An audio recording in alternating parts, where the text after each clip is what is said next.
एक समय की बात है, वसंत का बहुत ही सुंदर मौसम था।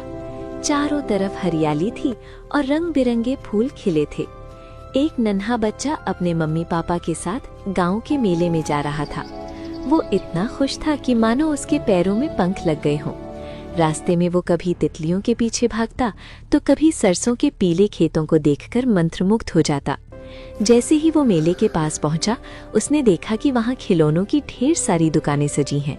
बच्चे का मन ललचा गया और वो एक दुकान के पास रुक गया। उसने धीरे से कहा, मुझे वो खिलौना चाहिए। लेकिन उसके पिता ने उसे गुस्से भरी नजरों से देखा। बच्चा समझ गया कि उसके माता पिता उसे वो खिलौना नहीं दिलाएंगे। वो उदास मन से आगे बढ़ गया। जैसे जैसे वे मेले के अंदर गए, बच्चे को एक मिठाई की दुकान दिखी जहां गर्मा गर्म बर्फी सजी थी। उसने मन ही मन सोचा कि काश मुझे ये मिल जाती, पर उसे अपने माता पिता के पुराने और ठंडे इनकार का डर था। फिर उसे रंग बिरंगे गुब्बारे और गुलमोहर की माला दिखाई दी, पर हर बार वो बिना बोले ही आगे बढ़ गया, क्योंकि उसे पता था कि उसे मना कर दिया जाएगा। तभी उसे एक बड़ा सा झूला दिखा जिसे गोल चक्कर कहते हैं।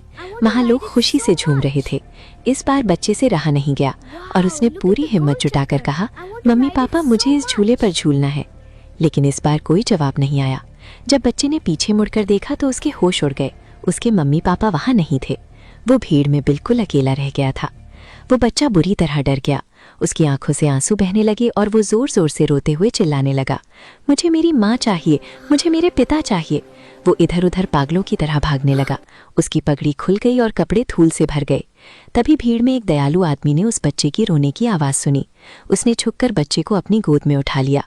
बच्चे को चुप कराने के लिए वो उसे उसी झूले के पास ले गया, फिर गुब्बारे वाले के पास और फिर मिठाई की दुकान पर भी ले गया। वो अजनबी हर वो चीज़ उसे देने को तैयार था जो बच्चा पहले चाहता था। लेकिन अब उस बच्चे को न खिलौने चाहिए थे, न मिठाई और ना ही झूला। उसने अपनी सिसकियां भरते हुए बस एक ही बात दोहराई, मुझे सिर्फ मेरी माँ चाहिए, मुझे मेरे पिता चाहिए। अब उसे समझ आ गया था कि उसके मम्मी पापा का साथ दुनिया की सबसे कीमती चीज़ है। एग्जाम के लिए टिप्स सुनो मेरे बच्चों। इस कहानी में बच्चे के मनोविज्ञान यानी साइकोलॉजी को दिखाया गया है।